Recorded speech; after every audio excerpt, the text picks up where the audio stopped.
Warren Buffett is quoted as saying, rule number one of investing, never lose money. And rule number two, never forget rule number one. What's your best strategy to not lose money, Chris?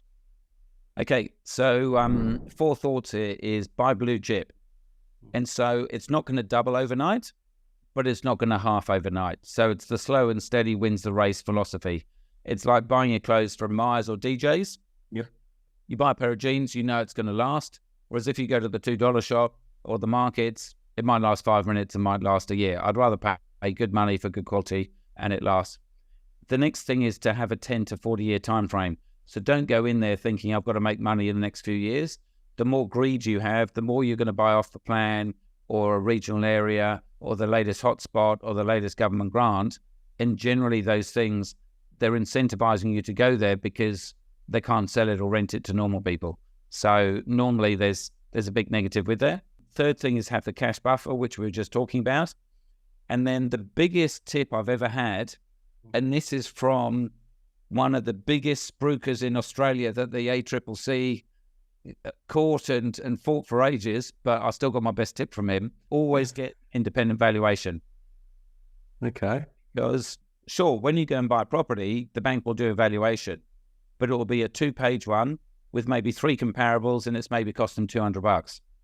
So even though we keep buying the same things all the time, $1 to $2 million investments, every single time we've bought for the last 20 years, we've paid, it used to be $440, I think now it's $660 for a valuation, an independent third party that proves what it's worth on a 30-page report with 6 to 12 comparables.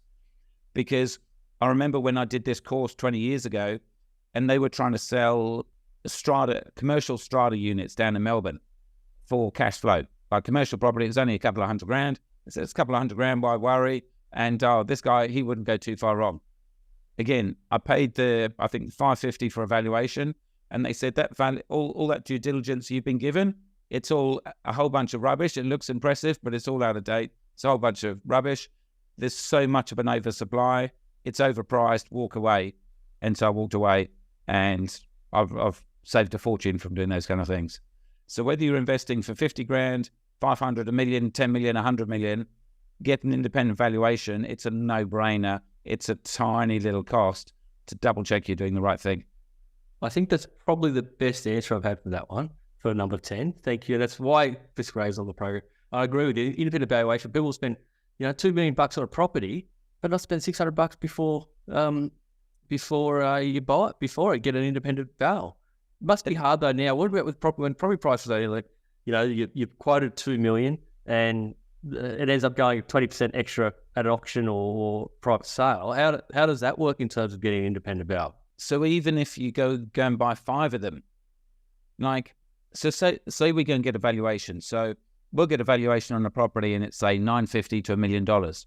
We know we're happy paying at the upper end of the valuation, i.e. $1 million, because we know in the cases over the last 20 years where we haven't bought it and it's carried on till auction, it's sold for $1.05 million or 1.1 or even 1.2 in the really extreme cases. Just because you're paying $1 more than someone else at auction doesn't mean that's market price. Because we've been seeing properties that we've been offered for $1 million that we've said, no, we don't like it, it's no parking, development site next door. We've then had clients that didn't use us that then we found out they paid 1.2 for it. Yeah. And they say, I only paid another $1,000 more than the other person. Just because you've got 2 stupid people at auction that don't know the value of the property, that have both bid an extra $200,000, doesn't make that property worth $200,000 more that we wouldn't even pay $1 million on it. Now, let's just say you had to buy 10 valuations to get there. It's cost you $6,000. Would you rather overpay $200,000 or pay $6,000 for valuations, 9 of which you didn't make the most of? Mm-hmm. So again, I think that the new generation is you get rich by spending money these days. Spending money on valuations or on buyer's agents or on depreciation reports or whatever it is. Whereas the old school of do it yourself and save the money is a false economy. I'm surprised actually a lot of people don't, especially with larger stock that we deal with in depreciation. People don't get two reports or 3 reports. There's nothing stopping someone getting 3 depreciation, because depreciation is actually the only subjective claim that you can have as a property investor. Everything else, your property management fees, your stratas, is basically what you get as an invoice. Whereas I might value the construction cost as X, and someone might value X times 1.1. So It does surprise me that people don't do that sometimes. Yeah, so maybe you need a little, like all the petrol companies, you all can't get together. And say, we'll offer a 3-for-1 package. Buy a report from all three of us. I think there might be laws around that, Chris.